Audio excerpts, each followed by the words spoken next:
to Black girls. And so many Black women came for me when some of the worst advice I ever got in my early 20s was to just have your babies and get it out the way.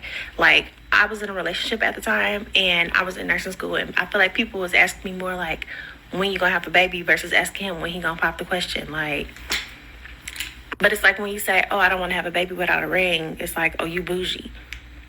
No, I'm not bougie, but that's the standard. Stop acting like it's not. The fuck? Before I piss somebody off, there is nothing wrong with being a single mom. But as a young girl, as a young lady, like before the age of 25, most of those people are not planning to be single mothers.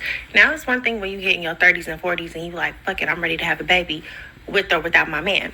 Cool, do you. And the people who gave me that advice, or the people who was asking me questions about my uterus, were Black women who were also like young single mothers. Why would you want that for me? This comment right here, because it's one that I get a lot. I don't think anyone in the history of the world who's ever been pregnant with a child has said, I want to get pregnant so that I have a caretaker when I'm 80. I really don't understand the amount of people who comment this in my comment section and actually believe this. So I have a friend who's a palliative care nurse, and she says that hands down the most lonely people in the palliative care ward are parents. Typically, the most lonely elderly people in her palliative care ward are parents who have really strained relationships with their kids. Others have great relationships with their kids, but the kids just don't visit anyways, and they wonder what they've done wrong. Recently, one of the most well-loved people in her palliative care ward is an elderly child-free woman. She has tons of friends visiting her all of the time and just loves her life. Her husband's at the palliative care ward with her and treats her like a gem. Me, being a child-free woman, just assumes that people who want kids just really love children and want to foster a nice family unit at home and enjoy their offspring, not give birth to caretakers to prepare themselves for their old age. And I really hope that people who think like this person aren't out judging us all because we didn't have kids. I mean, what a sad thing to look at somebody who doesn't have children. You don't know what their life situation is. Like, they could be infertile. Can we be a little bit more sensitive and caring? And I also wonder about people like this person here who comments stuff like this. I mean, what happens if you're young and you try to have children and you can't have kids? Do you regret comments like this? And what if your kids are annoying and you don't want them bothering you at the nursing home? And to the rest of you who say that you're sick of my child-free content, I feel like I've started a discussion with my audience that they really enjoy. And there's a lot of child-free women out there who just really appreciate this safe space. So really, you don't have to worry about me. I stumbled onto the child-free portion of the TikTok world, and I've been thoroughly enjoying the videos. At first, I was like, I'm going to stitch a video, I'm going to say this, I'm going to say that. And instead, I just thought I'd just talk about my experience. I am a child-free person. I am married, and we decided to live child-free. Have I known for a long time that I was probably going to be this way? Yes. If anybody that kind of knew me in high school knew, I would verbally, even in college, I would verbally say, yeah, kids are just not going to be on my radar. And I respect all parents. I do, because I don't know how you do it, especially if you're working 40 hours a week. But moving on. It is a lifestyle choice. It's a lifestyle choice. We really just truly enjoy our time together or our time apart, or just coming home, playing with our dogs, doing what we have to do, decompressing from work. Because one thing I did notice, and one thing I have noticed about parents, is they're never able to decompress from one thing to the next. It's a constant all day long. And for me, especially in the workplace or the workforce now, and you're being pulled in so many different directions, I have to have a moment where I'm like, and that moment is when I come home, I take off my clothes, I get in the shower, I put on my favorite comfy robe, because everybody needs to have a comfy robe with a hood. I put on my comfy robe, I sit on my couch, I leave my phone in my bedroom, and I decompress from the day.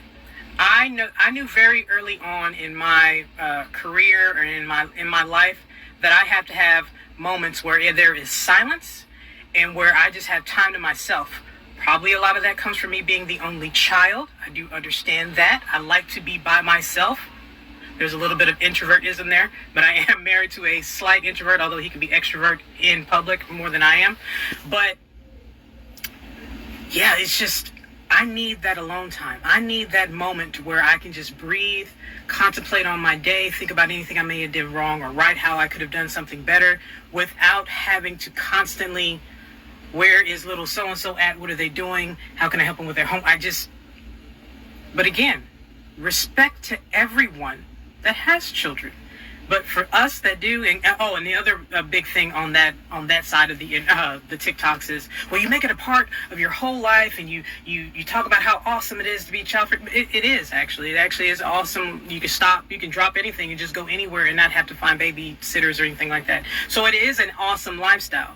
But anybody that's doing anything for more than 8 hours a day, they make it a part of their lifestyle. Whether you're a teacher, I hear teachers talking about their jobs a lot. If you are a hairstylist, I hear you talk about your job a lot. If it's a part of you, you're going to make it a part of your personality and lifestyle. Kids before it's too late. Too late for what? I'm 45 years old. I don't understand why people are still bothering me about having kids. I mean, menopause is right around the corner. Like, why do I have to have a kid now? I made the decision to go child-free in my mid to late 20s. It served me really well. I'm going to be honest. I wanted to be selfish. I wanted to do whatever I wanted all of the time. Don't get me wrong. I love kids. I love their energy.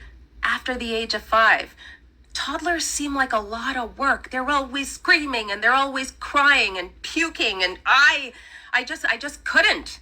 And how do you guys afford kids? I mean, really? Kids these days, an 8-year-old wants a PS5. I went to the mall and some little kid had a better designer bag than me. I see a lot of moms struggling too, and frankly, I don't know what's worse. Struggling with trying to bring up upstanding citizens, them struggling with the constant exhaustion, them struggling with the expense. It's not for me. It absolutely is not for me. I never really wanted to be a mom. I don't think I have a biological clock.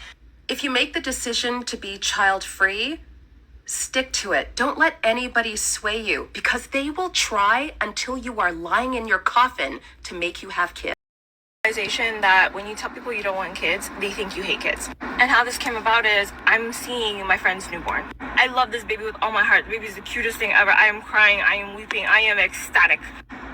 Come to send the pictures to my cousins and my friends. Hey, Auntie Aisha holding the baby, super happy, say mashallah, it's amazing. They respond back with, why are you with the baby? Why do you like babies? Oh, so do you want children now? Aisha, I thought you hated children. Since when did I say I hate children? I said I don't want any, but apparently it's synonymous in your head. Why? So I have to deal with the fact that people think I hate beings that are brand new on this planet, fresh souls, did not ask to be here, innocent, okay? So I'm gonna basically kick every single child I see and be like, shoot, I hate you guys. I don't want you near me. Leave me alone. I just had to rant about it before I leave because my mind is blown. Be a child-free woman by choice. Be a married child-free woman by choice. They really don't like that. People do not like that. And I don't care. I don't care if they don't like it. This is where people really come out of the blue with rude questions, rude comments, personal questions, judgments on your life. This is also where people really start to act like they know your life better than you do, and that they know your desires and plans for the future better than you do. Hello everyone, once again. So in today's video, I want to talk about childless women. As a matter of fact, these 3 clips that you have seen are on behalf of women that don't have kids at all. And I just wanted to give my 2 cents on this particular matter. But have some of you guys ever noticed that sometimes, not all the time, but some of the main women with kids and are easily able to bear kids just like that without having any complications, make some of the worst mothers? Once again, not always, but sometimes they usually do. On the other hand, women that would like to do all they can, be able to have the accessibility to be able to bear kids or conceive kids that will make some of the best mothers have some of the most hardest times usually having kids. Just my 2 cents. Anyway, before I end this video and after showing all these clips on behalf of childless women, make sure you first and foremost like the video, you share it, you comment on it, and you share my channel, Cap Social Network. Last but not least, subscribe to my channel. Happy Friday, guys, and have a good one. And especially when you're married, people look at you and your partner like, so what do y'all do then? Like, what is the point? Over time, I've learned that I don't have to defend my decisions that don't harm anyone else and that don't affect anyone else. Because I don't want to, because I'm not interested, those are fine enough answers. And it's up to you whether you want to talk about it, whether you want to answer questions and how you want to answer that. You know when someone is being genuinely curious and when someone is just trying to pass a judgment on you. This is the kind of stuff I'm talking about when I say that people are going to be mad about whatever decision you make in your life. So you might as well do what you want to do.